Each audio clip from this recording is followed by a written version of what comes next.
အားလုံးပဲမင်္ဂလာပါ။ Ingyin education မှာယနေ့သင်ကြားမယ့်သင်ကြားရေး lesson ကတော့ G7 သင်ယူအခန်း2ရဲ့ Lesson-14 ပဲဖြစ်ပါတယ်။ဆရာတို့ပုံစံနံပါတ်5ကိုဆက်လက်လေ့လာလိုက်ရအောင်ပါ။ပုံစံနံပါတ်5မှာအောက်ပါတို့ကိုထက်ကိန်းတစ်ခုတည်းဖြစ်အောင်ရှင်းပါလို့ပြောထားပါတယ်။ပေးထားသောတန်ဖိုးတွေကိုထက်ကိန်းတစ်ခုတည်းဖြစ်အောင်ရှင်းပေးရမှာပဲဖြစ်ပါတယ်။နံပါတ်ကကြီး5 power 5 into 5 square into 5 by 5 power 4လို့ပေးထားပါတယ်။အားလုံးဒီအခြေတူပါတယ်။ပိုင်းဝင်မှာဆိုရင်အခြေတူချင်းမြောက်ရင်ထက်ညွှန်းချင်းပေါင်းပါမယ်5 to 7မှာ1ပေါင်းရင်8ပါရရှိလာသောတန်ဖိုးသည်5 power 8ပါ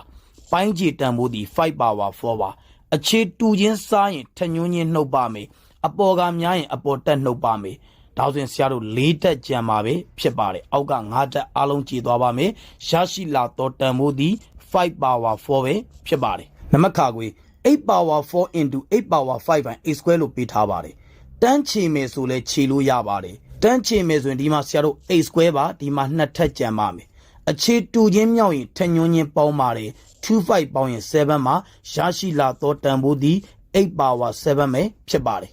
နံပါတ်ကငယ်7 power 6 into 7 power 4 into 7 by 7 square into 7 cube လို့ပေးထားပါတယ်ပိုင်းဝေကိုလည်း simple form အရင်လုပ်ပါမယ်ပိုင်းကြီးကိုလည်း simple form အရင်လုပ်ပါမယ်ပိုင်းဝေမှာအခြေတူချင်းမြောက်သည့်အတွက်ထက်ညွှန်းချင်းပေါင်းပါမယ်4ပေါင်းရင်10မှာ1ပေါင်းရင်11မှာရရှိလာသောတန်ဖိုးသည်7 power 11ပဲဖြစ်ပါတယ်ပိုင်းကြီးမှာဆိုရင်2ပေါင်းရင်5ပါရရှိလာသောတန်ဖိုးသည်7 power 5ပါအခြေတူချင်းစားရင်ထက်ညွှန်းချင်းနှုတ်ပါမယ်အပေါ်ကများလို့အပေါ်တက်နှုတ်ပါမယ်ဒီမှာဆရာတို့က7 5ထပ်ပါ6ထပ်ကြံပါမယ်ရရှိလာသောတန်ဖိုးသည်7 power 6ပဲဖြစ်ပါတယ်နံပါတ်ကကြီး8 power 6 by 2 power 6လို့ပေးထားပါတယ်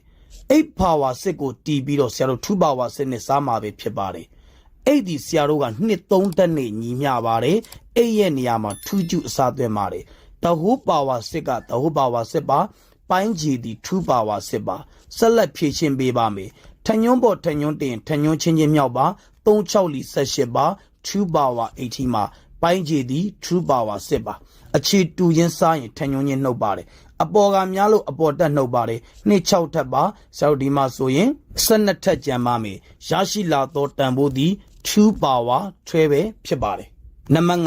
9 power 10 by 3 power 12လို့ပေးထားပါတယ်9ကိုဆရာတို့က3 square ပြောင်းလဲလိုက်ပါတယ် the whole power 10က the whole power 10မှာပိုင်းကြီးတန်ဖိုးသည်3 power 12ပဲဖြစ်ပါတယ်ဆက်လက်ဖြည့်ရှင်းပေးပါမယ်ထညွန်းပေါ်ထညွန်းတင်ထညွန်းချင်းချင်းမြောက်ပါ20လီ20ပါ3 power 20ပဲဖြစ်ပါတယ်ပိုင်းကြီးသည်3 power 12ပါအခြေတူချင်းစားရင်ထညွန်းချင်းနှုတ်ပါဒီမှာဆရာတို့12ထပ်ပါဆရာတို့8ထပ်ကြံပါတယ်ရရှိလာသောတန်ဖိုးသည်3 power 8ပဲဖြစ်ပါတယ်2 power 70 by 2 power 5 into 4 square လို့ပေးထားပါတယ်2 power 17ကိုပြောင်းလဲခြင်းမပြုလုပ်ပါဘူးပိုင်းကြီးတန်ဖိုးသည်2 power 5 into ပါ